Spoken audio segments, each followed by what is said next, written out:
over, and the vicar had looked forward so much to the Earl's return. Yet, now her father was not here, and Rayner thought there was only her to inform the Earl of what was urgently required. Everyone had suffered during the war, and all the able-bodied men of the right age had been in the army. Although they had been pleased and excited to go, many of them had not returned, and it had meant that there was a great shortage of hands to work on the estate. The vicar, who came from a large estate himself, had sighed as the crops were smaller and smaller each year, and the weeds grew higher and higher. The Very Reverend the Honourable Alfred Locke was the third son of a distinguished family who came from the north of England. He had at first been granted a living on his father's estate, as was usual with several sons in the family, but he had not got on well with his elder brothers, and, because he had known the present Earl's father when he was at Oxford, he had been delighted to accept a living on his good friend's estate. When the Earl had died a few years after the vicar moved in, he had been very friendly with his heir. But Clive had joined the army as soon as he was old enough to do so, and had distinguished himself in the Peninsular War and at the Battle of Waterloo. Rayner could not help thinking how disappointed her father would be not to be able to talk to the Earl about that battle, and he had also been very interested in the Army of Occupation. "Papa would have been so thrilled at the news," she thought as she toyed with her luncheon, "but I am feeling rather apprehensive."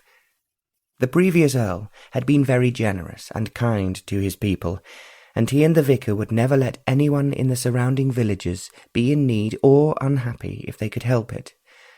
Rayner could not help wondering if the old Earl's son would be like him. She had seen very little of Clive, even when he was a boy. When he came home from his school, he inevitably brought a number of his friends with him, and they rode his father's horses, taking part in steeplechases, and Rayner was far too young to ride out with them. When she last saw Clive, on what had been only a short visit before he went overseas, he had been 19. Now he would be 26, and she was doubtful if he would even remember her. When he was busy with his friends, they had no use for girls, especially for one like herself, who was little more than a child. She thought again about the long list of items that required attention on the estate and in the village, as well as in the 3 other villages that were smaller, but they also belonged to the Earl. If he refused to carry out the necessary repairs, the people would go on living in the discomfort and hardship they had had to suffer ever since the war started. "I am sure that he will listen to me," she reassured herself. At the same time, the reports from all over England were very bad, and she felt it would be a miracle if there were any different here. Rayner had no idea whether the Earl could afford what was required of him, and she could only pray that he would be able to help all those who were in desperate need.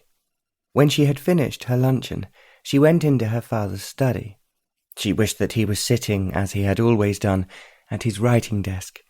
He took a great deal of trouble over his sermons, and wrote them all out carefully before he delivered them. He also kept a detailed account of everyone who lived in the village, and recorded what had happened year by year in their lives.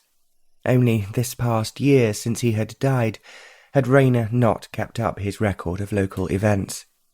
She was wondering now whether the Earl would be interested in reading all that her father had written, and she knew that if he was interested, she had been rather remiss in not recording all the details as she should have done.